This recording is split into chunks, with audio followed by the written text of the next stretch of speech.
Sir, thank you. अल्लाह हाफिज़। जी, अस्सलाम वालेकुम। इस वक्त जनाब हम प्रोग्राम के दूसरे हिस्से में शामिल एंटर हो चुके हैं, और इस वक्त मेरे साथ जो शामिल होंगे डॉक्टर इमरान गौहर साहब, जो कि जीपी हैं, और इस वक्त वो अपने जीपी प्रैक्टिस के अंदर जो कोविड-19 के रिलेटेड जो इनिशियल असेसमेंट का सेंटर है उसको भी पिछले 3 माह से चला रहे हैं।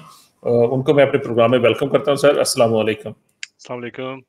सर इमरान साहब, फर्स्ट ऑफ ऑल तो बड़ी मेहरबानी और शुक्रिया आपने प्रोग्राम के अंदर शिरकत की। पिछले प्रोग्राम के अंदर हमने काफ़ी ज़्यादा चीज़ें कवर की, और वो जैसे कि मैंने आपको बताया था कि वो उसको मैं सोशल मीडिया के ऊपर भी वो जाएगा, तो बहुत सारे लोगों ने देखा और कुछ क्वेश्चन मुझे आए, और पाकिस्तान के अंदर उस बहुत से लोगों ने उसकी पजीराई की।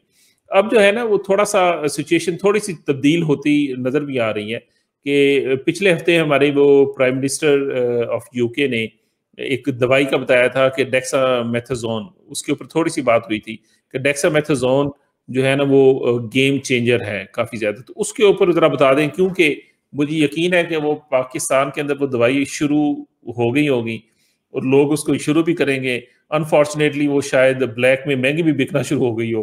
तो ये ज़रा बताएं ताकि वो उधर लोगों का जो कॉन्सेप्ट है कि उसको खरीदना शुरू कर दें और रखना शुरू कर दें, कि उसको इस्तेमाल कैसे करना है अगर करनी पड़ जाए।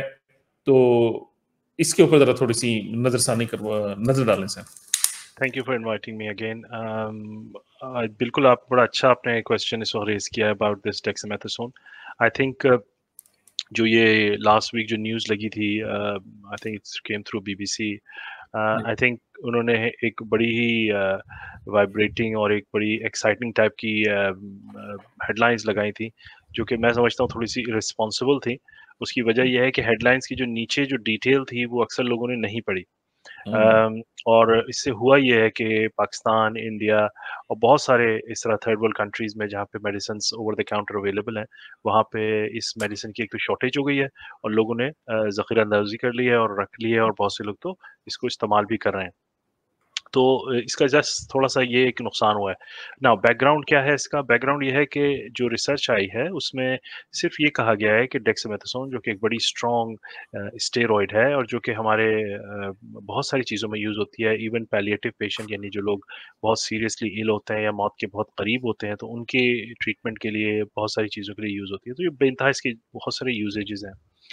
लेकिन इसके साथ-साथ इस ड्रग के बहुत सारे साइड इफ़ेक्ट भी हैं। सो इसका जो भी यूज़ होता है वो बड़े ही कैलकुलेटेड और देख के किया जाता है। तो इसी तरह जो कोविड में भी इसकी जो सक्सेस आई है, वो वेंटिलेटर के जो पेशेंट्स हैं, जो कि काफ़ी सीरियस पेशेंट होते हैं, जो कि बहुत ज़्यादा नहीं होते, उनके ऊपर है। और उनमें भी जो सक्सेस रेट है वो 20-25% तकरीबन इतना बनता है, कंपेयर टू द वन के जिनमें के डेक्सामेथासोन यूज़ नहीं की गई। तो ठीक है, ड्रग एक यूज़फुल है और इसमें इसके कुछ अफ़ादियत है, लेकिन बहुत मख़सूस पेशेंट्स के लिए और ख़ास के उन पेशेंट्स के लिए जो कि वेंटिलेटर में हैं, यानी आईसीयू में हैं, और इस ड्रग का शुरू करना या ना करना जो है वो आईसीयू कंसल्टेंट्स के अंडर है। हुआ ये है इसकी वजह से कि कल ही मेरी बात हो रही थी सिंध के एक बहुत बड़े ब्यूरोक्रेट हैं उनसे, और वो मुझे कहने लगे कि डॉक्टर साहब, इस ड्रग की शॉर्टेज हो गई है पूरे प्रोविंस में। आई एम श्योर पूरे पाकिस्तान का यही हाल होगा, और लोगों ने मार्केटों से और फार्मेसी से इसको उठा लिया है, और बहुत सारे जो लोग हैं इसको ऑलरेडी इस्तेमाल करने लग गए हैं। नाउ इसका डेंजर क्या है? क्योंकि हम कोविड से रिलेटेड बात कर रहे हैं, तो कोविड में स्टेरॉइड का यूज़ माइल्ड टू मॉडरेट, यानी कि जिनको मामूली कोविड है, ज़्यादातर लोगों को मामूली होता है, उनमें स्टेरॉइड का यूज़ ख़तरनाक है। उसकी वजह ये है कि उससे उनकी जो क़ुव्वत मुदाफ़ियत है, यानी इम्यूनिटी, वो नीचे आ जाती है, और उसके होने से ये होता है कि उनका कोविड बिगड़ सकता है, और वो सिंपल कोविड जो है वो जानलेवा कोविड में तब्दील हो सकता है। इसके साथ-साथ डेक्सामेथासोन जो है वो किडनी पे इफ़ेक्ट कर सकती है, आपके ब्लड प्रेशर पे इफ़ेक्ट कर सकती है, अगर कोई शुगर का मरीज़ है तो उसकी शुगर को ख़राब कर सकती है। इवन यहाँ तक कि अगर ज़्यादा मक़दार में यूज़ किया जाए तो इसके साइकोलॉजिकल इफ़ेक्ट भी बहुत सारे हैं।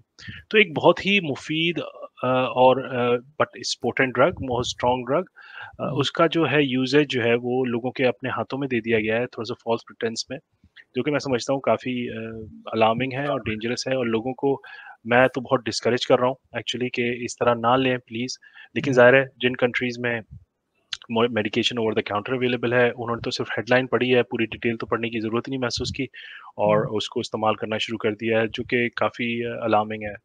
जी। अच्छा डॉक्टर साहब, ये जो डेक्सामेथासोन है, ये क्या सिर्फ इंजेक्शन की शेप में आती है या टैबलेट की शक्ल में भी होती है? अम, नहीं, टैबलेट की शक्ल में ही है ज़्यादातर जो ये यूज़ हो रही है, ये तो टैबलेट की शक्ल में ही हो रही है। ठीक है। ज़्यादातर इसका इसका यूज़ेज टैबलेट की शक्ल में ही है, ओवर द काउंटर जो है। लेकिन हाँ, हॉस्पिटल्स में, आईसीयूज़ वगैरह में वो डिफरेंट शेप्स में यूज़ होती है, लेकिन हम जिस चीज़ की बात कर रहे हैं और जिसकी वजह से लोगों को खतरा है, जानों को खतरा है, वो टैबलेट्स हैं जो कि over tablets the key counter वजह से। अवेलेबल है। अब ये भी एक चीज़ मेरे ज़हन में आ रही है कि नॉर्मली नॉर्मली अगर डॉक्टर देते हैं तो डेक्सामेथासोन दिन में 1 मर्तबा यूज़ करनी चाहिए, कि यानी कि ये ना हो ना कि लोग, जैसे हमारे लोगों की सोच है कि चलो ठीक है, हमने डेक्सामेथासोन उठा के रख ली है। अब कम से कम इतना बता दें कि खुदा ना खास्ता अगर आपने यूज़ करना शुरू कर ही दी है, तो दिन में 1 बार लेनी है या दिन में 3 बार लेनी है, ये क्या करेंगे? ये ना हो कि लोग दिन में 3 मैं गोलियाँ लेना शुरू नहीं, कर नहीं, मैं इसको बिल्कुल एनकरेज नहीं करूँगा कि एक दफ़ा भी लें, to be honest with you, because इसका दें। एक दफ़ा लेना भी काफ़ी खतरनाक हो सकता है। हुँ, हुँ, तो पहली बात तो ये कि इसको अगर मैं ये बोल दूँ कि आप 3 की हुँ, जगह 1 दफ़ा लें, मैं बात आपकी लॉजिकल है, लेकिन I think instead of that, I think the message should be कि आप बिल्कुल ना लें। उसकी बिल्कुल। वजह ये कि अगर मैं इसको बोलूँ कि 3 की जगह 1 दफ़ा ले लें, तो इसका मतलब मैं भी इसको एंडोर्स कर रहा हूँ। तो हुँ, मेरे हुँ। ख़्याल में आई थिंक नहीं, मेरा इसको कहने का बिल्कुल भी मकसद है लेना कि कुछ लोग तो ले रहे होंगे ना, ये ना हो कि नॉर्मल रूटीन में फर्ज़ करें कि कोविड-19 का पेशेंट नहीं है। अगर आप हुँ। किसी पेशेंट को देते हैं जिसको ज़रूरी तौर पे हमने डेक्सामेथासोन देनी है, तो नॉर्मली जो डॉक्टर उसको प्रिस्क्राइब करता है, वो क्या करता है? वो नॉर्मली वन्स अ डे देता है होगा, क्योंकि डिपेंड स्टेरॉइड करता है, इट डिपेंड्स किस चीज़ के लिए हम यूज़ कर रहे हैं। It's used in so many variety of things. इसका हाँ, डोज़ और इसकी फ्रीक्वेंसी जो है वो तो इट डिपेंड करता है कि पेशेंट किस चीज़ के लिए है। तो मैं इसको बिल्कुल खुद लोगों के हाथों में तो बिल्कुल मना करूँगा इसको, अनटिल अनलेस के किसी डॉक्टर को जिसका एक्सपीरियंस है इसको डील करने का और जिसको मालूमात है इस चीज़ की, उससे हुँ, बगैर पूछे तो इसको बिल्कुल इस्तेमाल ना करें। आप अपनी बेसिकली इट्स क्वाइट डेंजरस और मैंने इसके बड़े बिगड़े हुए केसेस देखे हैं पाकिस्तान में। हुँ, हुँ। लोग डिसेबल्ड हो गए हैं इसका यूज़ करके, लॉन्ग टर्म यूज़ करके, जिसकी वजह से इनकी बोन्स वगैरह बिल्कुल बिल्कुल टूट-फूट जाती हैं बोन्स, क्योंकि इसके जो लॉन्ग टर्म असर हैं वो बहुत खतरनाक हैं और खतरनाक लोग है। वहाँ पे ऑलरेडी इसका बहुत ज़्यादा इस्तेमाल है एक तो बहुत पहले से भी, ये तो कोविड और इसमें तो बहुत ही अलार्मिंग इस पे तो बिल्कुल हमें लोगों को एनकरेज नहीं करना चाहिए किसी किस्म के यूज़ के लिए कोविड से related, until unless somebody is on the ventilator. और समबडी जब वो कोई वेंटिलेटर पे है तो फिर तो ज़ाहिर है आईसीयू के जो कंसल्टेंट है उनका डिसीजन है। तो लोगों को तो बिल्कुल इस पे पड़ना ही नहीं चाहिए इस मसले में पढ़ना बीच नहीं में कि हमें चाहिए। कुछ करनी हुँ। चाहिए, बिल्कुल। वैसे मैं लोगों की एक इल्म के लिए बताना चाह रहा हूँ कि स्टीरॉइड्स जो होते हैं, वो किसी किस्म का भी स्टीरॉइड्स हो, उसको एक तो आपने डॉक्टर की हिदायत के बगैर तो आप बिल्कुल ही ना लें, और सेकंडली अगर स्टीरॉइड्स का लॉन्ग टर्म यूज़ किया जाए, तो वो किसी भी किस्म की आपके जो ऑर्गन्स होते हैं, स्पेशली आई थिंक गुर्दों के ऊपर बहुत ज़्यादा असर करते हैं। ऐसे ही है। बिल्कुल, बिल्कुल, बिल्कुल, बिल्कुल। स्टेरॉइड देखें लास्ट रिसोर्ट है। फॉर एग्ज़ाम्पल अगर किसी को जैसे एस्थमेटिक है या उसको कोई अस्थमा का अटैक हो जाता है तो हम उसको एंटीबायोटिक या इसके साथ स्टेरॉइड्स देते हैं, या तो इन्हेल स्टेरॉइड या फिर ओरल स्टेरॉइड्स वगैरह देते हैं। इसी तरह बहुत सारी चीज़ों में स्टेरॉइड यूज़ होती है। लेकिन ज़्यादातर कोशिश ये होती है कि स्टेरॉइड का शॉर्ट टर्म यूज़ हो, 5 दिन, 7 दिन। हाँ, हाँ, बाज़ दफ़ा बोन के प्रॉब्लम्स में, रूमेटोलॉजी के प्रॉब्लम में, रूमेटॉइड आर्थराइटिस वगैरह में, दूसरे किस्म के आर्थराइटिस में लॉन्ग टर्म यूज़ होता है, लेकिन वो भी बड़ा मॉनिटर्ड होता है और वो हुँ, स्पेशलिस्ट की पूरी हिदायत होती है कि किस तरह इसको इतनी डोज़ को लेके जाना है, कितने तक जाना है, कब से रिड्यूस करना शुरू करना है। लेकिन वो मजबूरी की हालत में ही किया जाता है। हुँ। इस तरह नहीं है कि फर्स्ट लाइन ऑफ मैनेजमेंट होती है वो।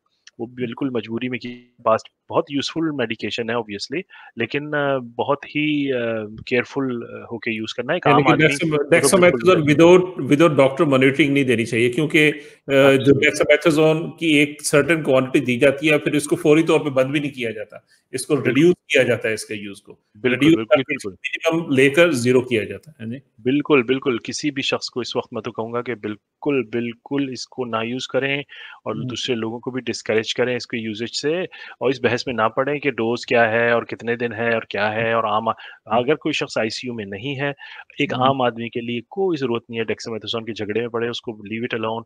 You don't have to start taking dexamethasone for anything और कोई एविडेंस नहीं है कि कोविड से बचाव में कोई मदद देगा, बल्कि अगर आप सेहतमंद हैं, तो ये आपकी बल्कि जो डिफेंस मैकेनिज़्म है या जो आपकी क़ुव्वत मुदाफ़ियत है, उसको कम कर देगा।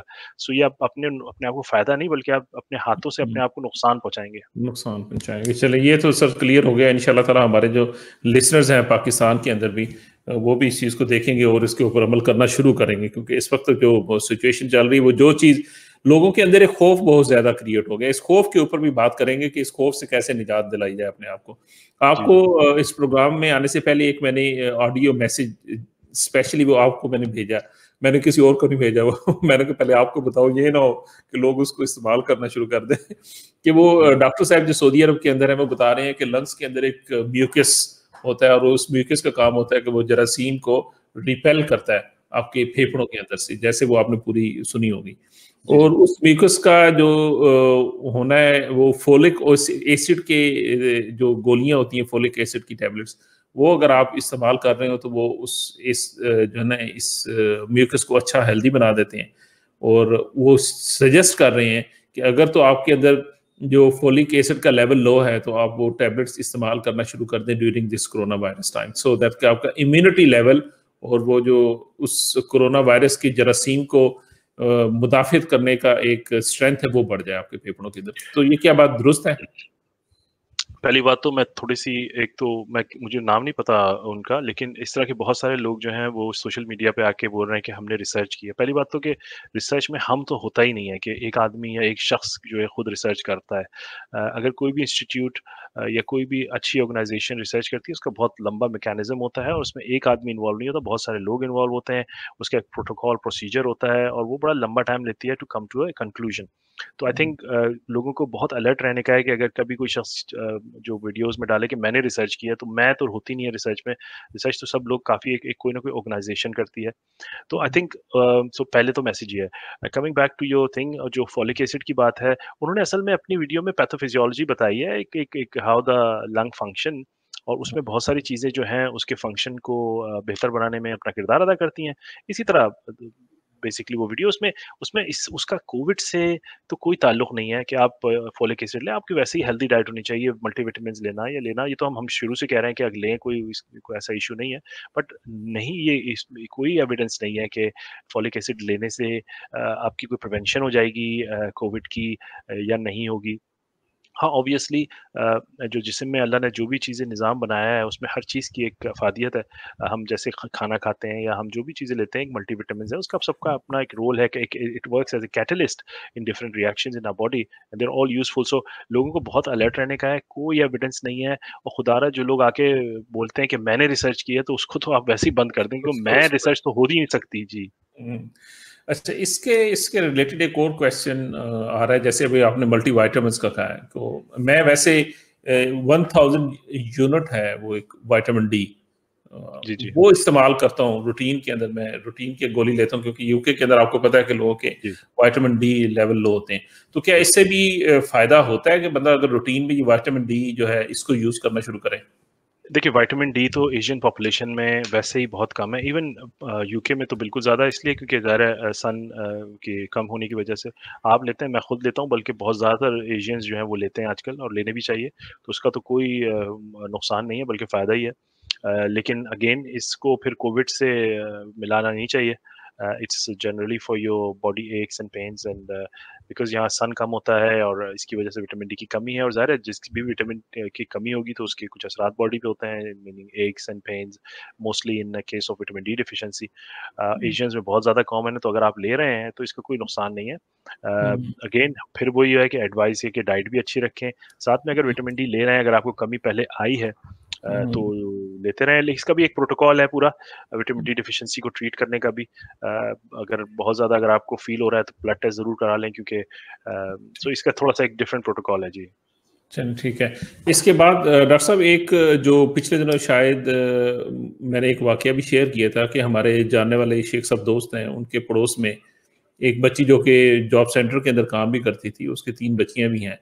तो उनको जब ये कोरोना वायरस के सिम्टम्स हुए तो उनसे कहा गया कि आप जाके कोरोना वायरस का टेस्ट कराएं। मगर जितनी देर में कोरोना वायरस का टेस्ट का रिजल्ट आता है तो वो इतना ज्यादा प्रेशर लेकर उन्होंने प्रेशर लिया कि उनके जो है ज़हनी औसान जो है ना, मैं आपको कहूँगा वो खता हो गई। वो कह रहे हैं कि वो बच्ची जो हमारी वो काम करने के काबिल नहीं रही कि अपने बच्चों को भी वो संभाल सके। तो ये जो एक स्ट्रेस, एक मौत का डर और एक खौफ दिल को बैठा देता है, जैसे कि मेरे साथ भी। और आपने, मैं शुक्रिया अदा करता हूँ कि आपने मुझे रोका था तो मैं भी शायद अब तक मर चुका होता। इतना खौफ, यानी कि ये जो खौफ है, इस खौफ से कैसे डील किया जाए? नहीं, मैं अपना भी एक्सपीरियंस बताऊंगा कि मैंने क्या किया। हाँ, बिल्कुल। I think you are absolutely right. पहली बात तो ये कि जो हर शख्स को समझने की बात है कि खौफ ज़दा होना या एंग्शियस होना किसी भी इस तरह की पैंडेमिक से एक नेचुरल फिनोमेना है। हर कोई फ़ील करता है, मैं भी फ़ील करता हूँ, आपने भी फ़ील किया है, बहुत सारे लोग हैं दूसरे भी फ़ील करते हैं। सबसे पहली बात तो ये है कि एक नेचुरल फिनोमेना है। हम ह्यूमन हिस्ट्री में इस तरह का शायद वायरस और इस तरह का जो पूरा चीज़ है वो कभी शायद लोगों ने नहीं देखा और ना शायद देखें। तो we are going through a very strange and unique time, so anxious होना बनता है। हाँ, एंग्जाइटी को डील किस तरह किया जा सकता है, इसके लिए डिफरेंट मैकेनिज्म ऑफ एक्शन होते हैं इस डील करने के। मेरा मशवरा ये होता है कि सबसे पहले अगर आप एंग्जाइटी आपको हो रही है और आप एंग्शियस है किसी बात से, तो सही लोगों से मशवरा करें। फर्स्ट ऑफ ऑल ये तो देखें कि आप ठीक। किससे बात कर रहे हैं, सही लोगों को पढ़ें, अपने दोस्तों से, रिश्तेदारों से जो कि जानने वाले हैं, जिनको आप ट्रस्ट करते हैं, जो कि बैलेंस इन्फॉर्मेशन देते हैं, उनसे ताल्लुक करें। न्यूज़ जो है ना उसको थोड़ा-सा कम करें। आजकल न्यूज़ का जो है ना ओवरडोज़ हो गई है कुछ लोगों में, जिसकी वजह से एंग्जायटी और बढ़ जाती है। तो अपनी न्यूज़ के जो इनटेक है उसको कम रखें, may be half an hour news देखें, वरना अदरवाइज़ तो एक जब चीज़ कॉन्स्टेंटली बैंग ऑन होती है आपके दिमाग पे, आँखों से आप देखते हैं, तो आपको ज़ाहिर है वो असर करती है एंड डूम एंड ग्लूम आपकी सिचुएशन होती है। तो आई थिंक ये स्ट्रैटेजी है। दूसरी चीज़ ये है कि लोगों से बात करें, पॉज़िटिव एनर्जी लें, ऐसे लोगों से जो थोड़ा-सा आपको पॉज़िटिविटी की तरफ लेकर आएँ। एंग्ज़ायटी अटैक इस वक़्त बहुत ज़्यादा कॉमन हो गया है, ख़ास के कोविड की सिचुएशन से, और अच्छे भले लोग जिनको never had any anxiety, they are feeling anxious as well and rightly so, मैं उसको वो नहीं करता। तो मेरा जो माइल्ड मॉडरेट जिनको थोड़ी बहुत एंग्ज़ायटी है, तो उसका मशवरा यही होता है, एक तो कम ज़रा एक्सपोज़र लें। अगर आप सेहतमंद हैं, एक्सरसाइज़ करें, अच्छा खाएँ, अच्छा पिएँ, उन लोगों से बातें करें जो आपको थोड़े से पॉज़िटिव एनर्जी दें। और न्यूज़ का थोड़ा-सा जो है ना रुझान कम कर लें। इसके अलावा अगर आपको एंग्ज़ायटी अटैक हो रहे हैं माइल्ड, तो आप ब्रीथिंग एक्सरसाइज़ेज़ करें, they are very effective actually, जो कि आपको एंग्ज़ायटी में बड़ी मदद करती हैं। रिलैक्सेशन एक्सरसाइज़ेज़ भी होती हैं। सॉरी इंटरप्ट करो, ये ब्रीथिंग एक्सरसाइजेज ये क्या है, ये कैसे होती हैं? ब्रीथिंग एक्सरसाइज़ जो रिलैक्सेशन एक्सरसाइज़ है फॉर एंग्ज़ायटी, वो ये है कि आप नाक से साँस लेते हैं लंबा, ठीक है। And you hold it for few seconds and then you breathe out from your mouth and very slowly, as slow as you can. Obviously 1 दफ़ा, 2 दफ़ा, 3 दफ़ा में तो आप एक्सपर्ट नहीं हो पाते, लेकिन अगर आप let's say 10-15 minutes every day अगर आप करते हैं, ठीक है। फ्रेश एयर में जाके, तो वो आपको बड़ा रिलैक्स करती है। और ख़ास के जब किसी को एंग्ज़ायटी अटैक होता है, तो one of the symptom is they pant, they breathe fast. तो एंग्ज़ायटी वाला जो है साँस तेज़-तेज़ लेता है, ठीक उसको है। साँस तेज़ आता है, चेस्ट में पेन होता है, एंड तो उसको वो अगर फ्रेश एयर में जाके अगर उसको आदत है ब्रीदिंग एक्सरसाइज की, तो वो अपने इस ब्रीदिंग को कंट्रोल कर सकता है, और जिसकी वजह से एंग्ज़ायटी कम हो जाती है बेसिकली। तो ब्रीदिंग एक्सरसाइज बेसिकली ट्रीटमेंट भी है एंग्ज़ायटी और पैनिक अटैक्स का। तो तो अगर ये जो मैंने अभी आपसे एक बात की थी, केस का बताया कि वो अपने ओसान ख़ता कर बैठी, तो ये एंग्ज़ायटी का नेक्स्ट लेवल यही होता है कि आप बंदा अपना ओसान ख़ता कर देता है? देखें, अगर एंग्ज़ायटी बहुत ज़्यादा हो जाए तो ऑब्वियसली बहुत सीरियस इश्यू हो जाते हैं। आप औसान ख़ता हो सकते हैं, आप बेहोश हो सकते हैं, आप हॉस्पिटल में एडमिट हो सकते हैं, चेस्ट पेन्स हो सकते हैं, हार्ट अटैक्स हो सकते हैं, ओके। मेंटल ब्रेकडाउन हो सकता है। तो एंग्ज़ायटी तो डिपेंड करता है कि कितनी बुरी तरह से हुई है। हुँ, और ज़ाहिर है हर चीज़ का जो हेडक्वार्टर है हमारा ब्रेन है, और हुँ, उसके ज़ाहिर हुँ, है इफ़ेक्ट जो है हमारी पूरी बॉडी पे फिज़िकली भी होते हैं। बहुत सारे लोगों को अगर फ़र्ज़ कीजिए थोड़ी उम्र के हैं या वीक हैं, तो इसके फिज़िकल इफ़ेक्ट्स भी होते हैं। बात ये है कि अपने साथ ऑनेस्ट रहें। अगर आपको एंग्ज़ायटी फ़ील हो रही है तो झूठ ना बोलें अपने आप को। अक्सर लोगों को ये होता है कि वो उसको फ़िज़िकल सिम्पटम्स में तलाश करते हैं। तो मेरा ये मशवरा ये होता है कि भाई, अगर आपको एंग्ज़ायटी के इश्यूज़ आ रहे हैं, अगर आपको फ़ील हो रहा है, तो be honest to yourself first of all. Hmm, because hmm, अगर एंग्ज़ायटी है तो सबसे पहले तो मुझे खुद पता होगा कि यार I am feeling a little bit anxious, ठीक है? हुँ, तो सबसे पहले तो अपने आप से झूठ ना बोलें, और हुँ, उसके बाद जो है ना फर्स्ट स्टेप ये है कि पॉज़िटिव एनर्जी के लिए सही लोगों से बात करें, सही चीज़ें पढ़ें, और फ़र्ज़ कीजिए कोई शख्स नॉर्मल है और इस स्ट्रेंज सीज़न में उनको ज़्यादा हो रहा है, तो अपनी न्यूज़ वग़ैरह का ख़्याल ये रखें, ये सही लोगों के पास जाएँ। न्यूज़ के ऊपर तो फिर मैं वो अपना एक्सपीरियंस अब शेयर कर दूँ कि जैसे ये इस जी, जी। लॉकडाउन स्टार्ट हुआ था और जब से मैंने आपसे बात नहीं की थी, तो पहले 2-3 दिन मैंने मुसलसल बीबीसी न्यूज़ और स्काई न्यूज़ देखी और उसके बाद मुझे खुद महसूस होना शुरू हो गया था कि मैं अपने कमरे से बाहर नहीं आ पा रहा था, इतना ज़्यादा खौफ़ज़दा। और क्योंकि मैं थोड़ा-सा उस किस्म के दिल की तरफ भी मेरा प्रॉब्लम है, तो मुझे खुद महसूस होता था कि सम टाइम मेरा हार्ट जो है ना वो फ़ेल हो जाएगा, पेन होती थी मुझे। तो जब आपने मुझे कहा कि आपने खबरें नहीं देखनी क्योंकि ये क्रिकेट मैच का या फुटबॉल का काउंटडाउन तो है नहीं कि कितने गोल हुए, कितने हाँ, बिल्कुल। हुए। आपके ये अल्फाज़ थे, उसके बाद मुझे याद है कि वो टीवी मैंने बंद कर दिया, फिर उर्तुगरुल ड्रामा देखना शुरू किया। वो पूरे 5 सीजन मैंने उसके कंप्लीट किए। तो उसके बाद वाकई मैंने देखा कि मैं बिल्कुल माशाल्लाह अल्लाह का शुक्र है हेल्दी हो गया, उसके बाद मुझे कोई प्रॉब्लम नहीं। तो वाकई ये खबरें जो हैं, मैं अपने लिसनर से और लोगों से कहूँगा खबरों से बचें। ठीक है, एक पैंडेमिक आ गई है, इसको हम अल्लाह ताला से दुआ मांग के इसको कम कर सकते हैं, मगर इसको बार-बार खबरें देख के कितने बंदे मर गए हैं, अब आगे क्या होने जा रहा है, इससे हमें हमारी सेहत को फायदा नहीं होगा, उल्टा नुकसान ही। और मैं समझता हूँ अगर आपको किसी किसी अगर आपको कोई बैलेंस इन्फॉर्मेशन लेनी है, किसी कोई आदमी जो कि बैलेंस इन्फॉर्मेशन देता है, आपका चैनल जैसे बैलेंस इन्फॉर्मेशन देता है, कहीं भी जहाँ पे आपको लगे कि यार ये जगह जो है, ये इंस्टीट्यूट जो है एक बैलेंस इन्फॉर्मेशन देता है, जिस पे भी आपका ट्रस्ट हो, तो आई थिंक वो बैलेंस इन्फॉर्मेशन सुने। ज़्यादा नहीं, लेकिन वही दिन में एक आध दफ़ा अगर आपको बहुत ज़्यादा हो रहा है तो वो सुन लें, या जिस शख्स पे आपको थोड़ा सा ट्रस्ट लगता है कि ही इज़ टॉकिंग ऑनेस्टली और एविडेंस बेस्ड बातें कर रहा है, तो उसको आप सुन लें। एक्साइटमेंट फैलाने वाले लोगों से इलाज हो गया, ये टोटका कर लें, वो टोटका कर लें, आई थिंक इनसे बचें। खास के हमारे सबकॉन्टिनेंट एशियंस लोगों में ये बहुत बड़ा इशू आ गया है। लोग तो बहुत ही ज़्यादा रिस्पॉन्सिबल हैं, वो कुछ भी डाल देते हैं सोशल मीडिया में। लोग बेचारे सीधे होते हैं, वो जाके उन चीज़ों को बिलीव करके उस पे फॉलो करते हैं, जिसकी वजह से बहुत ज़्यादा नुकसान हो रहा है आई थिंक। तो आई थिंक लोगों को थोड़ी सी अकल चाहिए, एक्साइटमेंट क्रिएट करने वाले लोगों से थोड़ा सा बचें, क्योंकि ये एक्साइटमेंट नहीं अकल से जीतेगा। मेरे पास 3 मिनट रह गए हैं। 3 मिनट से पहले मैंने 2 क्वेश्चन करने हैं। एक तो वो जो आपने ब्रीदिंग एक्सरसाइज का बताया, और एक थोड़ा-सा हमारे लिसनर्स के लिए ये भी बता दें कि अगर वो बाहर जाके एक्सरसाइज करें, पार्क के अंदर, पाकिस्तान के अंदर जाते हैं पार्क के अंदर, तो वो भी उनके लिए कोई मसला नहीं है, वो कर सकते हैं अगर सोशल डिस्टेंसिंग रखें आपस में। हाँ, बिल्कुल सोशल डिस्टेंसिंग के साथ अगर उनके पास कोई खुली जगह है तो वो जाके करें। लेकिन obviously high risk people like मैंने बताया कि पाकिस्तान में 65 से ऊपर साल के बनते हैं लोग, और जिनको अगर बहुत कोई सीरियस इलनेस है तो बहुत ज़्यादा देखभाल के बाहर जाएँ। अगर ज़रा भी उनको शक है कि जो इस वक्त सिचुएशन है पाकिस्तान में, क्योंकि काफ़ी हाइप हुआ है, तो वो ना जाएँ, अपने घर में ही कर लें, छत पे कर लें एक्सरसाइज़ेज़। उनको ज़रूरी नहीं है कि पार्क में जाएँ, या बाहर कोई भी जगह खुली जो भी नज़र आए वहाँ पे थोड़ा बहुत एक्सरसाइज ज़रूर करें, ब्रीदिंग एक्सरसाइज़ेज़ करें, वॉक कर लें, और खाने-पीने डाइट वगैरह में रखें। हाँ, अगर कोई खुली जगह अवेलेबल है और वहाँ पे आपको पता है कि कोई करीब लोग नहीं आएँगे, तो definitely they can go 6 feet का डिस्टेंस, यानी 2 मीटर का तकरीबन रख के। जी। तो अच्छा, डॉक्टर साहब, मैं अब जैसे कि आपको पता है कि हम लोगों की फैमिलीज़ पाकिस्तान के अंदर हैं, हम जाके मिलना चाहते हैं उनसे। तो फ़र्ज़ करें कि अगर मैं एंटीबॉडी टेस्ट करवाता हूँ और उसके अंदर आता है कि मुझे कोरोना हुआ था, जी। तो मैं अगर पाकिस्तान चला जाऊँ तो मेरे लिए महफ़ूज़ है कि नहीं? देखें, मैं इसकी ये बात हम पहले भी कर चुके हैं, फिर मैं बोलूँगा एंटीबॉडी टेस्ट का जो रिज़ल्ट है, वो अभी इनकन्क्लूसिव है।